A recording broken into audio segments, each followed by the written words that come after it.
Hey, what's up guys? So we're going to be doing a double episode review for 49 and 50. Right off the bat, 49 was kind of not my cup of tea. I felt it was kind of boring, to be honest. The episode seemed kind of dragged out with the particular fight that was going on here between Aichi and Ibuki, because the thing is this, they could have ended it a lot sooner, they could have rushed it a lot more, but overall it was just not something I really enjoyed, the remainder of the fight here. And the way that Aichi actually won this fight was also not something I really liked as well. I mean, it's great that he's come back to the good side again, and it's great that Ibuki is now having second thoughts about his actual vendetta here.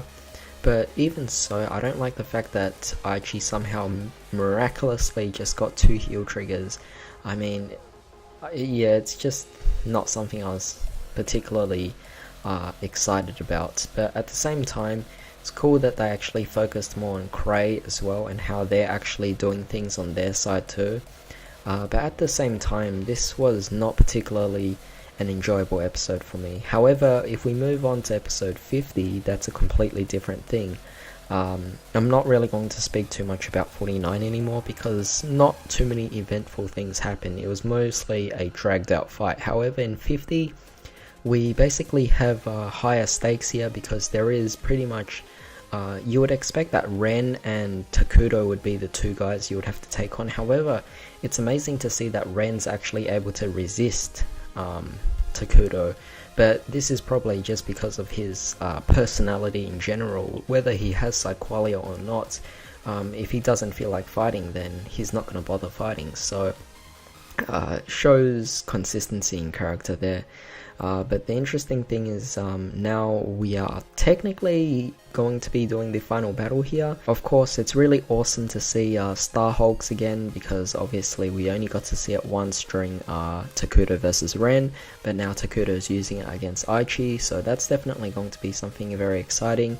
In fact, we're already seeing so many brand new effects that are really unique, that are just not even, like, nowhere near what we had in the past, and I mean in the original series and even in the G series as well.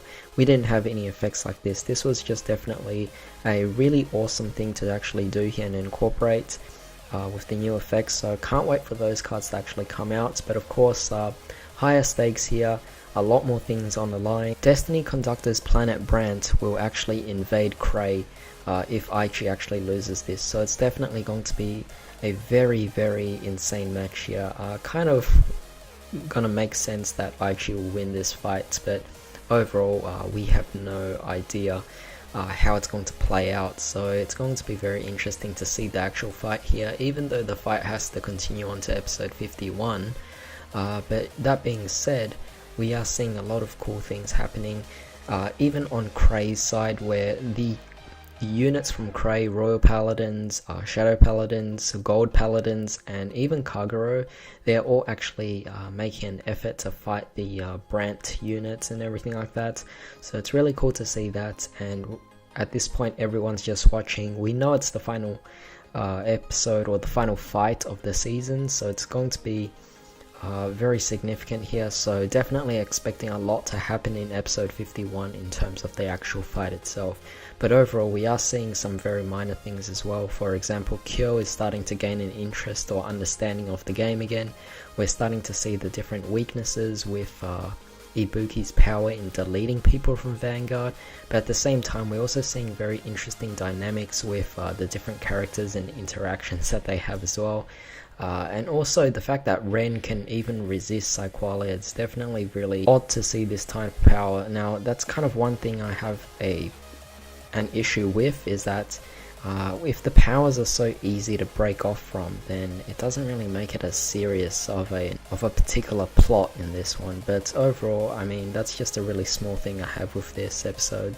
But overall, this is just a really quick double episode review, so tell me what you guys actually thought about this. I found that a lot of these later episodes where we're actually getting a lot less eventful episodes and more focused on the fight now. But of course, tell me what you guys actually thought of these episodes. In the meantime, hope you guys have a great day. I'll see you next time.